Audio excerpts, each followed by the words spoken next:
네덜란드 동쪽에 위치한 작은 도시 아메르스포르트에 프론과 크레머스라는 이름을 지닌 두 소녀가 살고 있었습니다.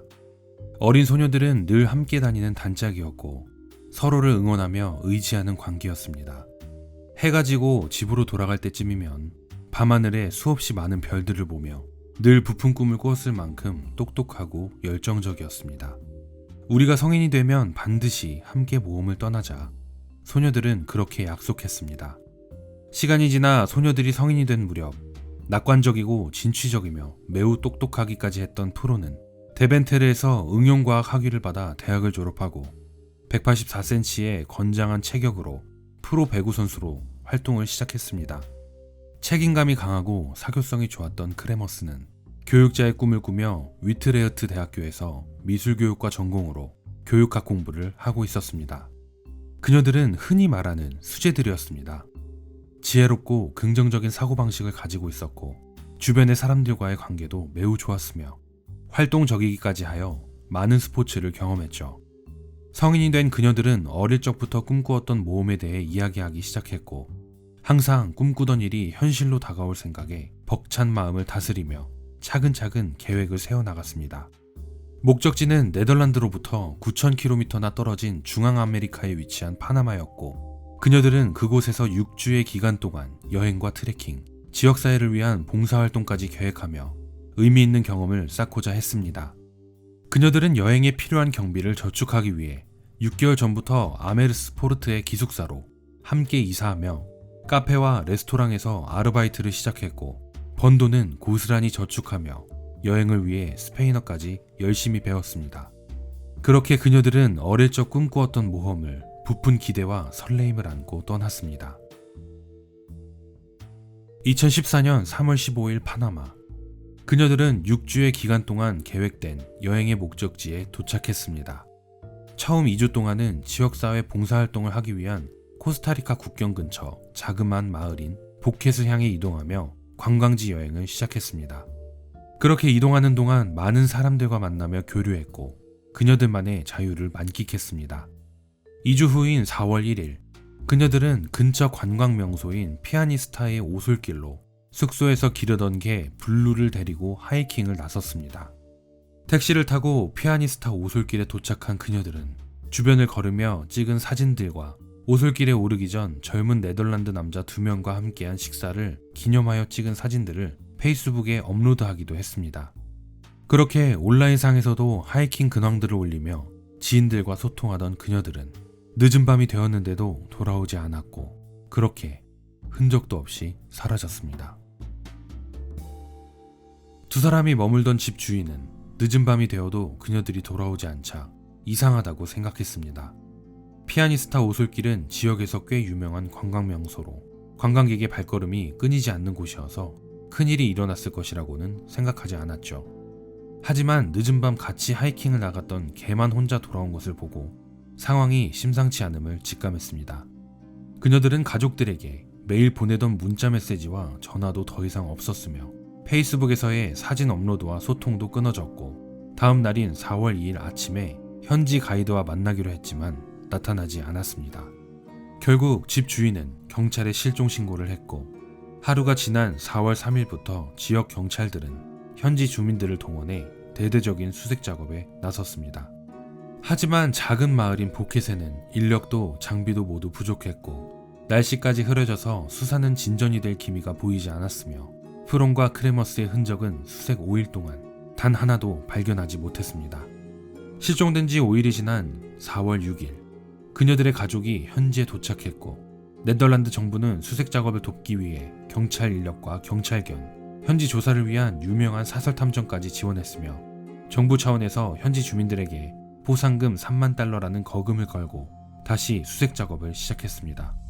실종 사건은 파나마 당국 언론과 네덜란드 언론에 대대적으로 노출되었고 상황을 지켜본 관계자들은 범죄 사건의 가능성을 언급하기도 했습니다.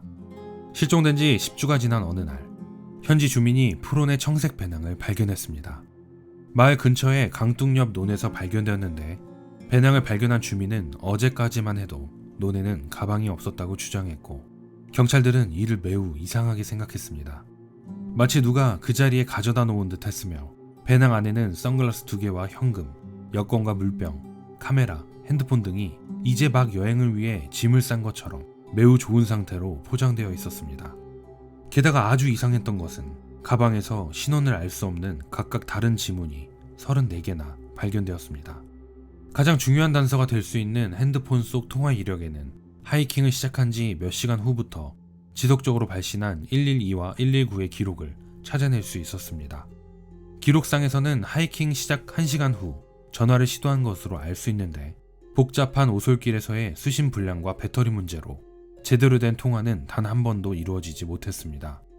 며칠 뒤인 7일에서 10일 사이에도 크레머스의 아이폰으로 긴급 통화 시도가 있었다는 것이 밝혀졌고 이들의 구조 요청 신호는 77번이나 시도한 것으로 확인되어 주변을 매우 안타깝게 했습니다. 거의 7일 동안 크레머스의 아이폰은 배터리를 유지하고 있다는 것이 확인되었고 이상하게도 비밀번호가 수십 번 틀렸었다는 점도 확인되었습니다. 두 번째로 중요한 단서인 카메라를 분석한 결과 4월 1일 실종 당시부터 조난된 이후 상황들이 촬영되었는데 실종 전 두 사람의 밝은 모습의 사진 뒤로 아주 기이한 사진들이 발견되었습니다. 실종된 후 7일이 지난 4월 8일 누군가가 카메라를 켰고 사진을 찍기 시작했던 것이었죠. 발견된 사진은 무엇인가를 찍는다는 느낌이 전혀 없었고 마치 셔터를 잘못 누른 것과 같았으며 8일 새벽 1시부터 4시 사이 매우 어두운 곳에서 플래시를 터뜨려 약 90여 장이나 되는 사진들이 촬영되었습니다. 사진에는 비닐봉지가 걸린 나뭇가지와 돌 위의 사탕봉지, 화장지인 것으로 추정되는 정체를 알 수 없는 무언가와 또 다른 돌 위에 있는 거울, 피가 흐르는 것 같은 크레머스의 머리가 찍힌 사진 등 조난 상황에서 찍은 사진이라고 생각하기에는 굉장히 이상한 사진들이었습니다. 그들이 정말 길을 잃었는지 새벽 1시에서 4시 사이에 2분 간격으로 90회나 플래시를 터뜨려가며 무리하게 깊은 산속을 이동해야 하는 이유가 있었는지는 그 누구도 명확하게 답을 내리지 못했습니다. 사건은 진전이 없었고 경찰들은 작은 단서라도 더 찾기 위해 그들의 가방이 발견되었던 장소 근처를 수색하기 시작했습니다. 그리고 근처 계곡옆 바위에서 마치 사람이 가지런히 개어놓은 크레머스의 반바지를 발견했습니다. 2달 뒤에는 바지가 발견된 장소 근처에서 신원 미상의 뼈 조각들과 골반뼈, 신발 등이 발견되었고 근처에서 33개의 뼈가 뒤섞인 채로 발견되었습니다. DNA 검사 결과 역시 이 뼈들은 예상대로 프론과 크레머스의 유해로 밝혀졌습니다. 경찰들은 프론과 크레머스가 알 수 없는 사고 또는 사건에 휘말려 사망한 것으로 추정했습니다. 법의학자들은 뼈를 분석해본 결과 야생동물에게 피해를 입은 흔적은 전혀 없었고 운동선수들에게나 볼 수 있는 골마겸이나 염증 소견이 있다고 했는데 이들이 깊은 정글을 빠져나오기 위해 염증이 생길 정도로 걸었다는 것이었습니다. 게다가 프로는 4월 말까지도 살아있었을 것이라고 추측했습니다. 문제는 그녀들이 이곳에서 대체 누구를 만났는지, 식량도 없이 그 기간 동안 어떻게 산속을 돌아다녔는지 전혀 알 수 없었습니다. 게다가 크레머스의 뼈는 논란의 정점이 되었는데 마치 화학약품에 절여진 것처럼 뼈가 깨끗하게 표백되어 있었고 이런 현상은 수많은 가설만 제시할 뿐 그 누구도 명확한 해답을 제시하지 못했습니다. 사건은 수많은 의혹을 발생시켰습니다. 처음 하이킹에 같이 갔던 개인 블루는 사람을 잘 따르고 사건 이전에도 사람들과 하이킹을 자주 다녔다고 합니다. 그런데 블루는 왜 혼자 집에 돌아왔을까요?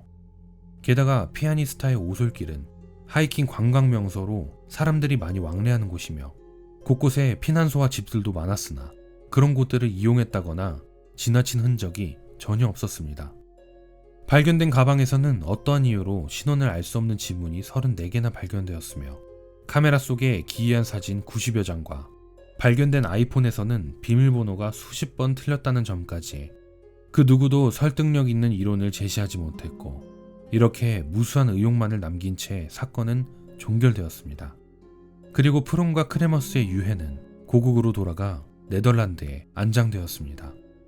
그녀들의 실종 사건은 8년이 지난 지금까지도 많은 사람들이 의혹을 풀기 위해 노력하고 있지만 의혹은 전혀 풀리지 않고 더 깊은 미궁으로 빠져들고 있습니다.